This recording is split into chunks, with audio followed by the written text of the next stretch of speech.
Donc voici le kit cylindre Doppler aluminium que nous nous apprêtons à remonter sur notre bloc moteur Piaggio liquide. Donc vous pouvez voir ici le cylindre. On voyait que tous les plans de joint ont été nettoyés. Également en dessous. On a posé des goujons de cylindre tout neufs. La culasse a également été nettoyée ainsi que ses plans de joint. Il faut bien vérifier dans le fond des rainures que tout est propre également pour la pose du nouveau joint. Le dessus est à peu près propre aussi, bon c'est pas du neuf.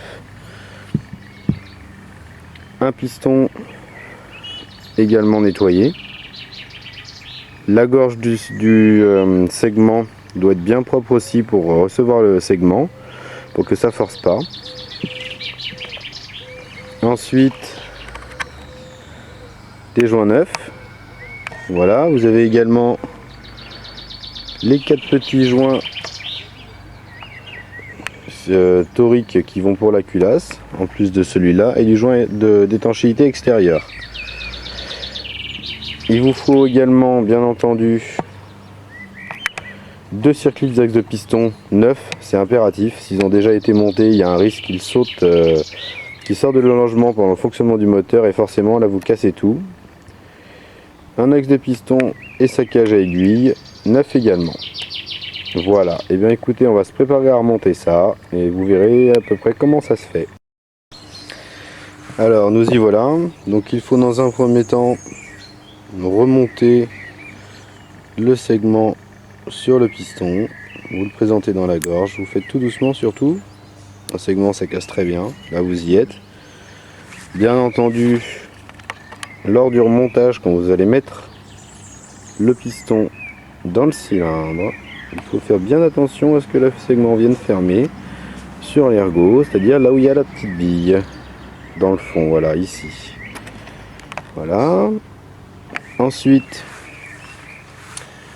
du côté où vous serez à l'aise, vous aurez à remettre le circlips, il y en a un de chaque côté pour l'axe de piston.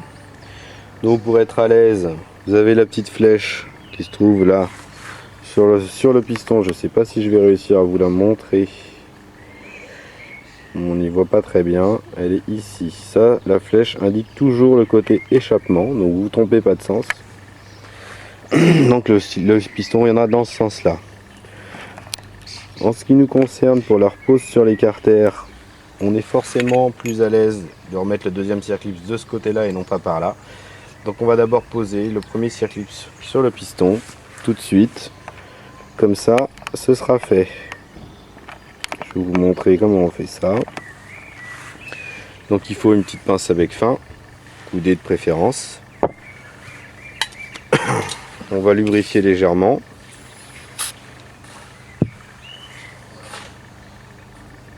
Voilà.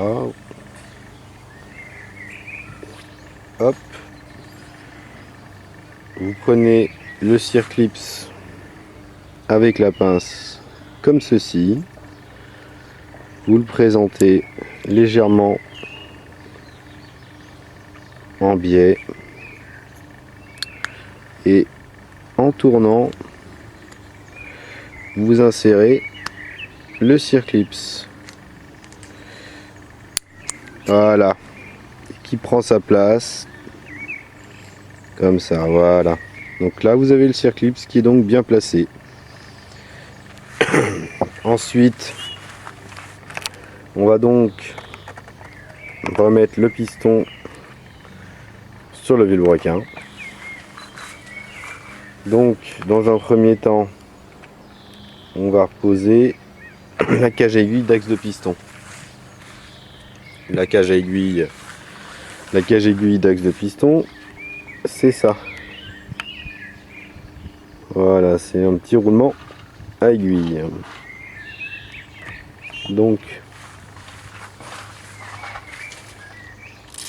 on lubrifie bien. Là je lubrifie avec une graisse type dégrippant, chose comme ça, qui est très fluide. Mais vous pouvez tout simplement le faire aussi avec votre huile de moteur de temps que vous mettez dans votre réservoir d'huile, qui vous sert à faire votre mélange. Voilà, vous le présentez. On va graisser un peu le piston des deux côtés pour l'insertion de l'axe.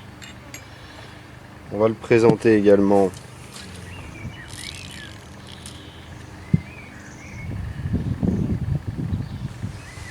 donc vous allez le présenter bien entendu de l'autre côté, là où vous n'avez pas mis le circlips d'axe de piston, puisque le circlips d'axe de piston est là pour bloquer l'axe. Voilà.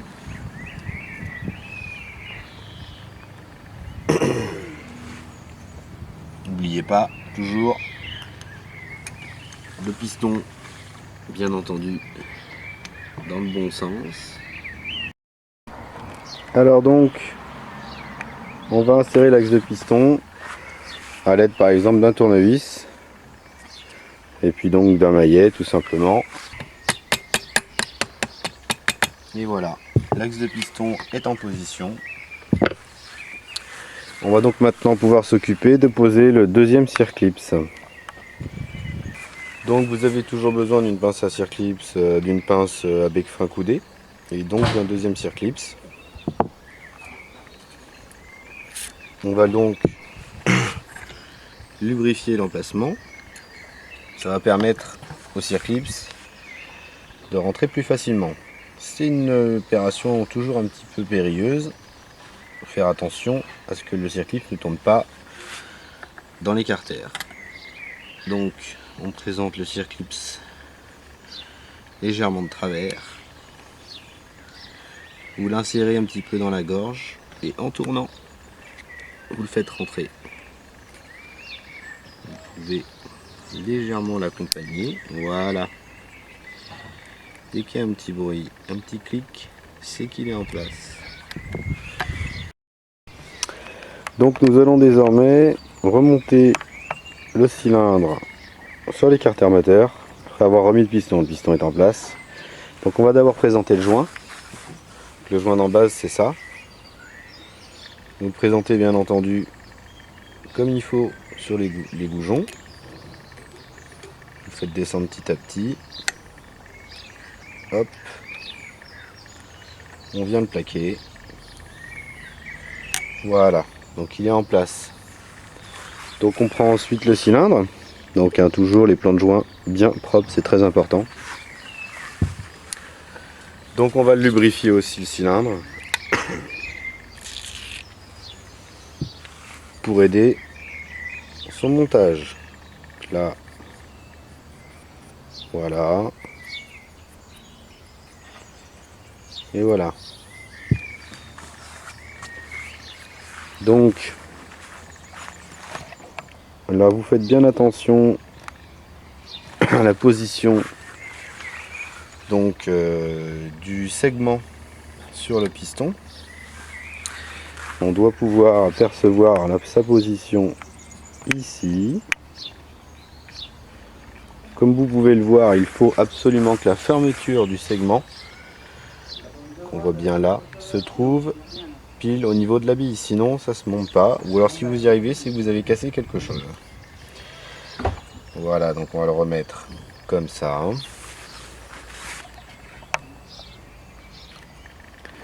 Ensuite, le cylindre qu'on a lubrifié, on le présente sur les goujons. Voilà. Il faut ensuite d'une main comprimer le segment pour ensuite présenter le cylindre. Et voilà. Là, donc vous avez monté le cylindre sur l'écartère, le piston est en place, on peut déjà le faire tourner si on veut avec le vilebrequin. Voilà, tout se passe très bien. Parfait. Alors voilà, on va donc maintenant s'occuper de monter donc notre culasse sur notre cylindre Doppler. Donc voilà, je vais vous montrer. Donc on a une culasse qui est donc bien entendu propre. Ce qu'on fait, On met un petit peu de graisse.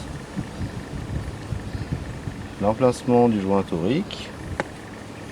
Le but est tout simple. C'est uniquement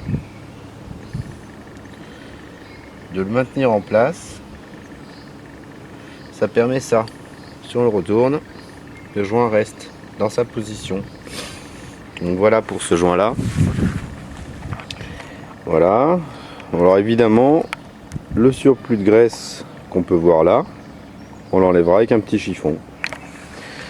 Je vais ensuite mettre les 4 petits joints toriques directement sur les goujons à leur place. Pour eux, il n'y a pas besoin de mettre de graisse puisque de toute façon, en les positionnant comme ça, ils se mettent tout de suite dans leur logement. Voilà. Elle met bien en place dans le fond. Voilà, ça c'est vraiment tout simple.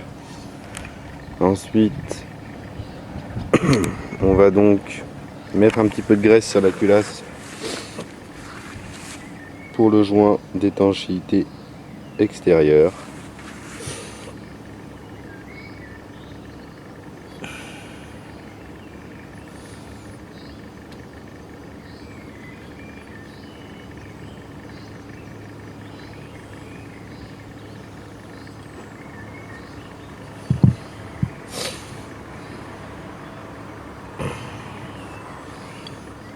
Voilà.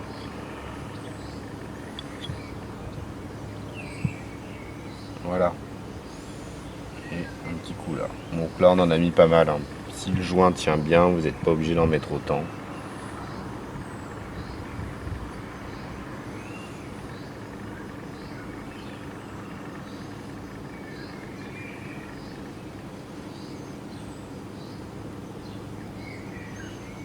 Voilà. On va ensuite essuyer un petit peu le surplus. Au moins sur le joint torique qui est ici noir, qui lui fait l'étanchéité de la chambre de combustion. Voilà. Ensuite on fait attention bien, ça paraît tout bête, mais à mettre sa culasse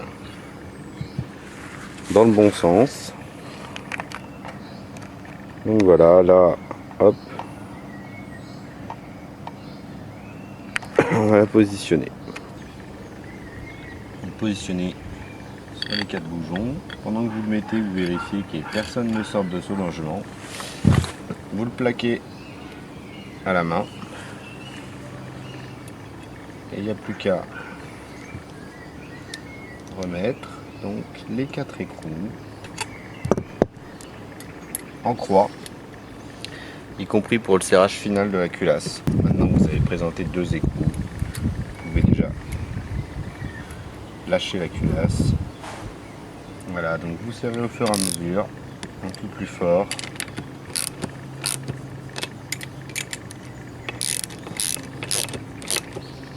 En croix comme je le disais.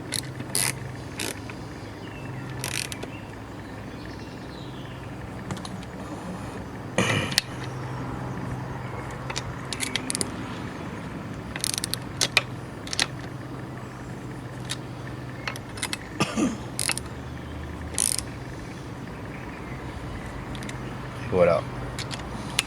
On fait une petite vérification.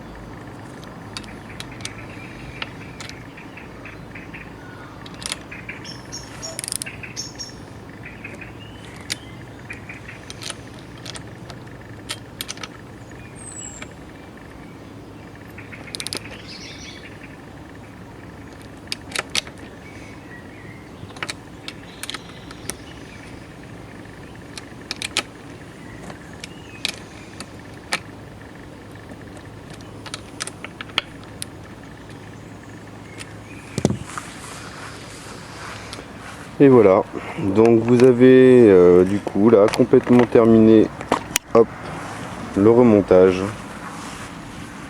donc du kit cylindre qui en l'occurrence est un cylindre Doppler aluminium S1R, moteur Piaggio liquide. A très bientôt pour un autre tuto.